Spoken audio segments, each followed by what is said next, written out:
Hello students, जय श्री कृष्णा, राधे राधे। मैं नेहा अपने यूट्यूब चैनल नेहा ज्ञान टीच में आप सभी का स्वागत करती हूँ। तो आज मेरा 4th डे क्लासेज है। हम लोग पढ़ रहे थे language of physics. Language of physics में मैंने स्टार्ट किया था इंट्रोडक्शन ऑफ साइंस के बारे में। इंट्रोडक्शन ऑफ साइंस के बारे में मैंने कल हिट तक पढ़ा दिया था। आज मैं पढ़ाऊँगी ध्वनि विज्ञान। तो फिजिक्स में क्या पढ़ना चाहिए? इसमें प्राकृतिक जगत और उसकी आंतरिक क्रियाओं का अध्ययन किया जाता है, जिसमें स्थान, काल, गति, द्रव, विद्युत, प्रकाश, ऊष्मा, ध्वनि आदि अनेक विषय सम्मिलित हैं। तो आज हम लोग पढ़ेंगे ध्वनि विज्ञान। ध्वनि विज्ञान क्या है? हर भाषा में, यानी कि जितने भी भाषा हम लोग बोलते हैं, सभी भाषा में एक संगठित ध्वनि प्रणाली होती है। ध्वनि विज्ञान मन में होने वाली प्रक्रियाओं से संबंधित है, एक भाषा के नियमों का निर्धारण करता है और हम भाषण में ध्वनियों को कैसे व्यवस्थित और अध्ययन बनाते हैं। तो चलिए आगे हम कुछ पॉइंट्स पे जाते हैं। ध्वनि विज्ञान का दूसरा नाम संस्कृत में इसका दूसरा नाम क्या है? शिक्षा शास्त्र।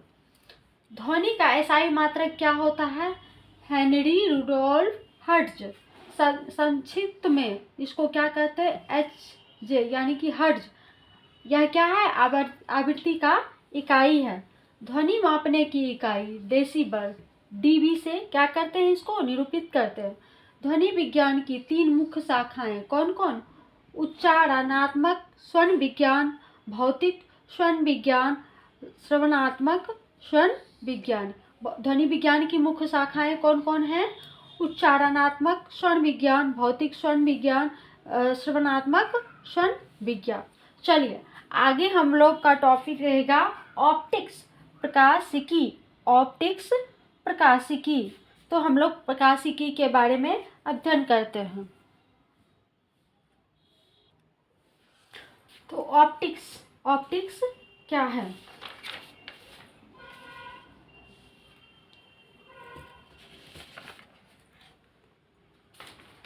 प्रकाशिकी। ऑप्टिक्स को क्या कहते हैं? प्रकाशिकी। प्रकाशिकी भौतिक की वह शाखा है, प्रकाशिकी फिजिक्स की वह शाखा है जो प्रकाश के व्यवहार और गुणों का अध्ययन करती है, जिसमें पदार्थ के साथ इसकी अंततः क्रिया और उपयोग करने का या इसका पता लगाने वाले उपकरणों का क्या होता है? निर्माण शामिल है। प्रकाशिकी आमतौर पर दृश्यमान, पराबैंगनी और अवरक्त प्रकाश के व्यवहार का क्या करती है? वर्णन करती है। प्रकाशिकी आमतौर पर द्रव्यमान, पराबैंगनी और अवरक्त प्रकाश के व्यवहार का क्या करती है? वर्णन करती है। जैसे कोई एक प्रिज्म है और इसे क्या होता है?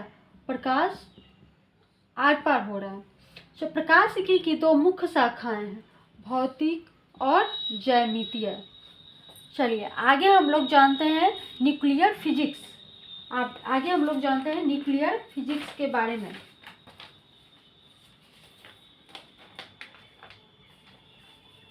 परमाणु भौतिकी। न्यूक्लियर फिजिक्स को क्या कहते हैं? परमाणु भौतिकी। परमाणु भौतिकी के अंतर्गत परमाणुओं का क्या किया जाता है? अध्ययन किया जाता है। इलेक्ट्रॉनों तथा परमाणु नाभिक के विलगित निकाय के रूप में किया जाता है। न्यूक्लियर फिजिक्स के जनक कौन थे? न्यूक्लियर फिजिक्स के जनक अर्नेस्ट रदरफोर्ड को कहा जाता है। चलिए आगे हम लोग जानते हैं इलेक्ट्रॉनिक्स, वैद्युत शास्त्र या इलेक्ट्रॉनिकी विज्ञान के बारे में। इलेक्ट्रॉनिकी विज्ञान क्या है? चलिए तो आगे हम लोग पढ़ेंगे इलेक्ट्रॉनिक्स, वैद्युत शास्त्र या इलेक्ट्रॉनिक विज्ञान। इलेक्ट्रॉनिक विज्ञान क्या है? इलेक्ट्रॉनिक विज्ञान के बारे में हम लोग पढ़ेंगे। इलेक्ट्रॉनिक विज्ञान किसको कहते हैं? चलिए इलेक्ट्रॉनिक्स को भौतिकी या इंजीनियरिंग की एक शाखा के रूप में क्या किया जाता है? परिभाषित किया जा सकता है, जो विभिन्न स्थितियों में इलेक्ट्रॉन व्यवहार, प्रवाह और नियंत्रण के अध्ययन से क्या है? संबंधित है। इलेक्ट्रॉनिक उपकरण वोल्टेज और करंट को क्या करते हैं? नियंत्रित करते हैं। इलेक्ट्रॉनिक विज्ञान वोल्टेज और करंट को, इलेक्ट्रॉनिक विज्ञान वोल्टेज और करंट को क्या करते हैं, नियंत्रित करते हैं। इलेक्ट्रॉनिक उपकरणों को उनकी कार्य क्षमता के आधार पर दो प्रमुख प्रकारों में क्या किया जाता है, विभाजित किया जाता है, एक निष्क्रिय और एक सक्रिय।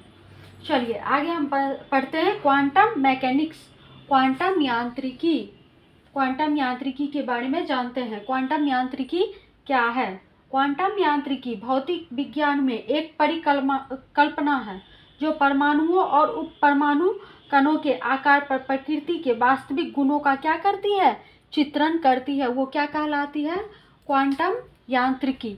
चलिए आगे हम पढ़ते हैं टेक्नोलॉजी, यानी कि हमारे अभी जितने भी हो रहे हैं सब क्या चीज़ पर आधारित है, टेक्नोलॉजी पर। जैसे यह संदर्भित तकनीक और साइंस के अनुशासनों को समायोजित करने में क्या करती है, मदद करती है। कौन? टेक्नोलॉजी मदद करती है, ताकि मानव जीवन को और अधिक सरल बनाया जाए, मानव जीवन को क्या करे, सुविधा बनाया जाए और अधिक सुविधाजनक बनाया जा सके। इसके लिए क्या चीज़ किया गया, टेक्नोलॉजी का उपयोग किया गया। चलिए इसमें इलेक्ट्रॉनिक्स, कंप्यूटर विज्ञान, मौद्रिकी यानी कि मुद्रा, नैनो टेक्नोलॉजी, बायोटेक्नोलॉजी, इंजीनियरिंग जैसे विभिन्न क्षेत्र क्या हैं, शामिल हैं। चलिए आगे हम लोग पढ़ेंगे इलेक्ट्रिसिटी। इलेक्ट्रिसिटी किसको कहते हैं, बिजली यानी कि विद्युत को। किसको कहते हैं इलेक्ट्रिसिटी, बिजली या विद्युत को।